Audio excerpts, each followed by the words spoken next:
Assalamualaikum warahmatullahi wabarakatuh. Halo teman-teman semua, bertemu lagi dengan saya Anggun Trisna Puspita dari Prodi PGSD kelas A4 2020. Di video kali ini saya akan menjelaskan mengenai konversi satuan. Nah, apa itu konversi satuan? Konversi satuan berarti mengubah nilai suatu sistem satuan ke nilai satuan lain. Pada media pembelajaran kali ini atau yang dinamakan dengan konversi satuan, saya terlebih dahulu akan menjelaskan mengenai fungsi dari beberapa item yang ada di papan konversi satuan ini. Baik, yang pertama ini ada kotak-kotak. Nah, kotak ini berfungsi untuk menyimpan angka. Selanjutnya ada bulatan-bulatan. Bulatan-bulatan ini berfungsi untuk menyimpan koma atau memindahkan koma dari satu tempat ke tempat lain. Nah, selanjutnya itu ada tangga satuan. Tangga satuan ini akan berfungsi untuk menyimpan satuan seperti kilometer, hektometer, dan lain-lainnya. Selanjutnya ada kotak-kotak yang banyak ini. Kotak-kotak yang banyak ini itu berfungsi untuk menyimpan soal. Dan terakhir ada beberapa kantong. Nah, kantong ini tuh ada 4 jumlahnya. Yang pertama ada kantong satuan pengukuran panjang. Ini P. Nah, biasanya digunakan pada soal jarak atau ukuran. Selanjutnya yaitu ada kantong pengukuran luas. Di sini itu biasanya untuk mencari soal luas benda atau tempat. Yang ketiga itu ada kantong pengukuran volume. Nah, kantong pengukuran volume ini biasanya digunakan pada soal untuk menghitung volume air, ruang, dan sebagainya. Dan yang terakhir itu ada kantong pengukuran berat. Kantong pengukuran berat ini biasanya digunakan pada soal untuk menghitung suatu benda. Untuk itu, mari kita mulai ke soal pengukuran panjang. Nah, kali ini untuk mempermudah siswa mengingat atau menghafal urutan yang ada di satuan pengukuran panjang ini, saya biasanya menggunakan istilah kucing hitam dalam mobil, desi centil, mondar-mandir. Nah, istilah tersebut biasanya bisa mempermudah siswa untuk mengingat singkatan-singkatan dari satuan pengukuran panjang. Untuk itu, langsung saja kita mulai ke soal yang pertama. Nah, soalnya itu di sini kita akan merubah 15 km itu berapa dekameter. Nah, kita tulis dulu ya soalnya. Nah, 15 km berapa dekameter? Langkah yang pertama yaitu kita akan menyimpan angka 1 dan angka 5 di ujung kiri kotak-kotak. Ya, kiri. Kita akan simpan angka 1 dan angka 5.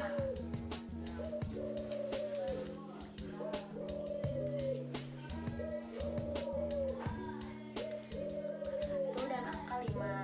Nah, 15. Nah, 1 dan 5. Lalu kita akan tempelkan bulatan yang nantinya itu berfungsi sebagai koma di setelah angka 5 ini. Nah, di sini. Nah, selanjutnya sekarang kita tempelkan angka 0 di belakang 5 ini. Lebih baik sebaiknya itu angka 0 ini kita tempelkan sampai kotak-kotak terakhir, tetapi jika tidak ditempelkan semua juga tidak apa-apa, tidak akan berpengaruh kepada hasil dari soal yang kita cari. Kita cukup menempelkannya lebih dari 2 saja. Nah, seperti ini ya. Setelah tertempel semua item-itemnya, sekarang kita akan menghitung dari kilometer ke dekameter itu turun atau naik berapa kali. Nah, di sini tuh kilometer ke dekameter ya. Kita hitung 1, 2. Nah, 2 kali. Nah, maka telah terlihat hasilnya setelah komanya dipindahkan. Kita lihat di sini saja. Hasilnya itu adalah 1500. Maka 15 km diubah ke dekameter itu adalah hasilnya 1500. Baik, kita lanjut ke soal yang kedua. Soalnya itu yaitu adalah 250 meter diubah ke satuan kilometer. Sekarang kita akan tulis terlebih dahulu soalnya. Meter. Nah, 250 meter berapa kilometer. Selanjutnya di sini kita akan menyimpan angka 2 dan angka 5 di ujung kotak-kotak kanan. 250 ya. Lalu kita tempelkan koma di sebelah angka 0. Sebelah angka 0 ini. Dan setelah itu kita juga akan tambahkan beberapa angka 0 di sebelah angka 2.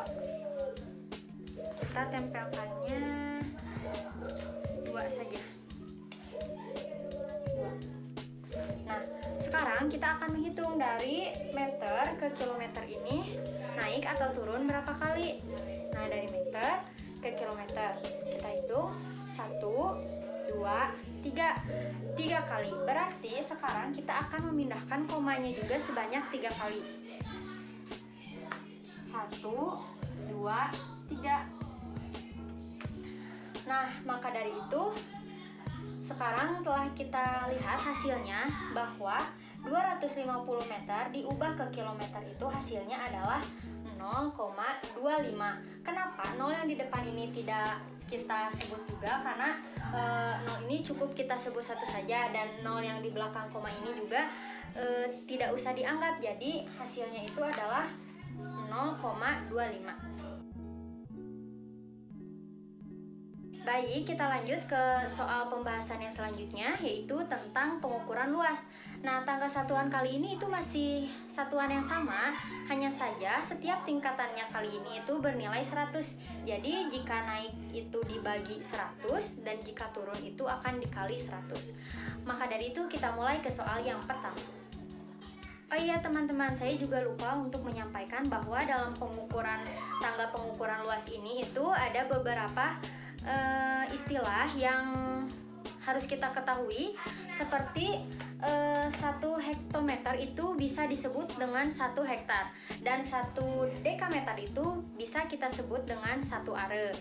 Langsung saja kita mulai ke soal pertama. Soalnya yaitu 3,5 hektar berapa meter persegi. Kita tulis dulu soalnya di kotak-kotak ini agar tidak lupa. Meter persegi. Nah, perlu diingatkan kembali seperti yang sudah tadi saya sebutkan sebelumnya, bahwa hektar itu bisa kita sebut dengan hektometer. Maka sekarang yang kita cari ini adalah 3,5 hektometer itu berapa meter persegi. Seperti biasa kita akan simpan dulu angkanya di kotak-kotak yang atas ini. Nah, seperti ini kita simpannya di kotak-kotak sebelah kiri. Lalu selanjutnya kita akan simpan bulatan ini yang berfungsi sebagai koma di belakang angka 5. Nah, setelah itu kita juga akan tempelkan beberapa angka 0 di belakang angka 5.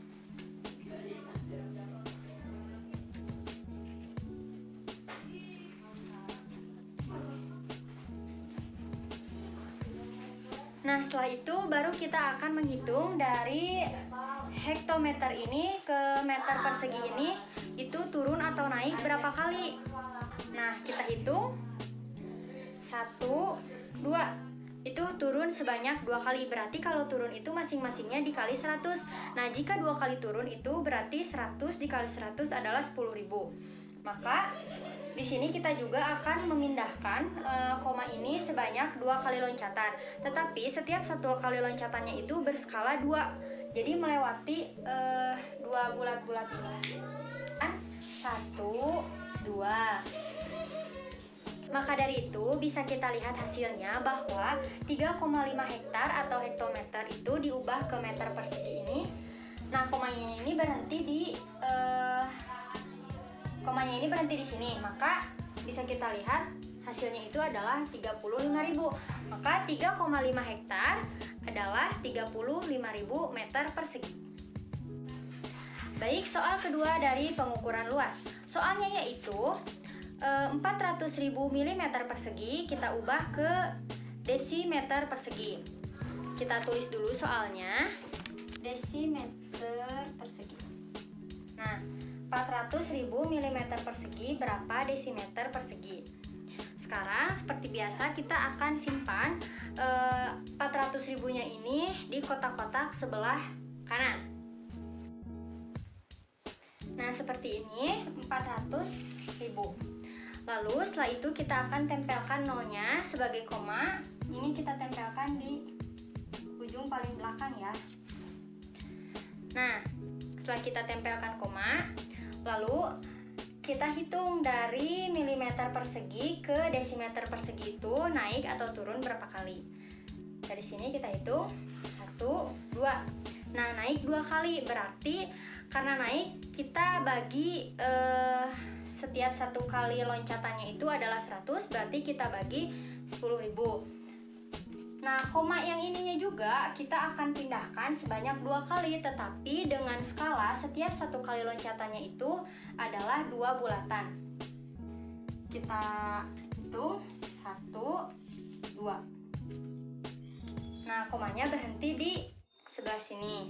Maka dari itu bisa kita lihat 400.000 mm persegi kita ubah ke desimeter persegi itu adalah hasilnya 40 desimeter persegi. Karena yang kita ambil hanyalah angka yang ada di depan koma saja. Pembahasan selanjutnya yaitu mengenai soal pengukuran volume.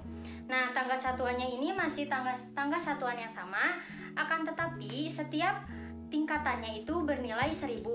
Dan setiap kali naik itu akan dibagi 1000 dan tiap kali turun itu akan dikali 1000. Maka kita masuk ke soal yang pertama. Soalnya yaitu 7,35 desimeter kubik kita ubah ke sentimeter kubik. Kita tulis dulu soalnya agar tidak lupa. Meter kubik. Nah, seperti ini 7,35 desimeter kubik berapa sentimeter kubik. Lalu selanjutnya seperti biasa kita akan menyimpan angka 7, 3, dan 5 ini di sebelah kiri. Nah, seperti ini. Tidak lupa juga kita simpan komanya di belakang angka 7,35. Dan kita simpan juga beberapa angka 0 di belakang angka 5. Cukup kita simpan 2 saja. Nah, sekarang kita akan menghitung dari desimeter kubik ini ke sentimeter kubik ini berapa kali loncatan. Kita lihat 1. Nah, 1 kali loncatan itu turun ke bawah, berarti ini adalah nantinya itu akan dikali 1000 karena satuannya ini adalah kubik. Dikali 1000, kita loncat sebanyak 1 kali, tetapi skala setiap loncatannya itu kita melewati 3 bulatan ini. Kita loncat 1. Nah, komanya ini berhenti tepat di setelah angka 0 yang pertama. Maka bisa kita lihat dari 7,35 desimeter kubik diubah ke sentimeter kubik itu adalah 7.350 cm kubik. Baik, soal yang kedua dari pembahasan mengenai pengukuran volume, soalnya yaitu adalah 1570 liter itu berapa meter kubik. Nah, baik, agar kita bisa mudah mengingat soalnya, kita akan tulis soalnya itu 1570 liter berapa meter kubik. Nah, seperti ini, 1570 liter berapa meter kubik. Nah, perlu diingatkan atau perlu diketahui oleh teman-teman semua bahwa dalam satuan pengukuran volume ini liter itu bisa kita sebut dengan desimeter kubik. Nah, jadi satuannya itu sama. 1 desimeter kubik itu sama dengan 1 liter. Maka seperti biasa, sebelum kita hitung 1570 liter ke meter kubik ini, kita akan menyimpan terlebih dahulu angka-angkanya di kotak-kotak sebelah kanan. Kita simpan 1000. Ini 1570. Lalu setelah itu kita akan simpan komanya ini di belakang angka 0. Nah, selanjutnya kita baru bisa menghitung dari liter atau desimeter kubik ini ke meter kubik ini itu naik atau turun berapa kali. Nah, desimeter kubik ke meter kubik. Bisa kita lihat hanya naik sebanyak 1 kali. Berarti dari 1570 ini kita hanya bisa membaginya dengan 1000 karena hanya naik sebanyak 1 kali. Nah, komanya ini juga berarti akan pindah sebanyak hanya 1 kali. Tetapi dalam 1 kali loncatannya ini berskala 3. Kita pindahkan 1. Nah, maka dapat kita lihat hasil dari 1570 liter kita ubah ke meter kubik ini, hasilnya adalah 1,57 meter kubik. Kenapa nolnya tidak dibawa? Karena nol yang berada di belakang koma itu tidak dianggap. Jadi hasilnya adalah 1,57. Baik teman-teman, kita masuk ke pembahasan yang terakhir. Nah, pembahasannya itu mengenai pengukuran berat. Tanggal satuan kali ini itu kita ubah satuannya menjadi kilogram. Kilogram, hektogram, dekagram, gram, desigram, sentigram, dan miligram. Nah, tetapi setiap tingkatannya itu masih sama dengan yang tadi pertama itu, seperti satuan pengukuran panjang, hanya mempunyai nilai 10. Jadi jika naik akan dibagi 10 dan jika turun akan dikali 10. Maka langsung saja kita masuk ke soal yang pertama. Soalnya yaitu 73 kg berapa gram? Kita tulis dulu. 7 berapa gram? Nah, 73 kg berapa gram? Agar kita mengingat soalnya. Nah, selanjutnya kita akan menyimpan angka-angkanya di kotak-kotak sebelah kiri. 73. Nah, 73. Lalu seperti biasa kita simpan komanya ini di sebelah sini, di belakang angka 7. Dan kita tambahkan beberapa angka 0 di belakang angka 3.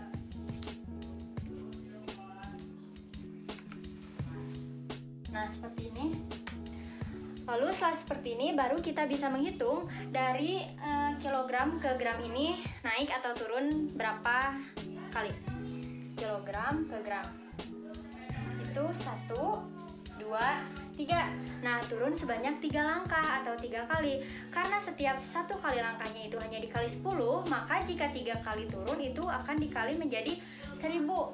Berarti komanya ini juga akan berpindah sebanyak 3 kali dengan skala 1 saja. 1, 2. Nah, sini. Maka kita bisa lihat bahwa hasil dari 73 kg kita ubah ke satuan gram itu adalah hasilnya menjadi 73.000.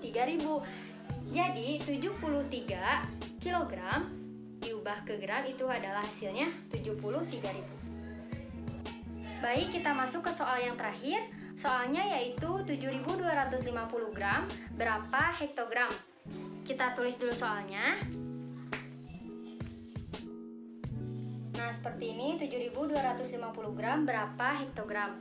Lalu selanjutnya seperti biasa kita akan menyimpan angkanya itu di sebelah ujung kanan, 7.250 ya.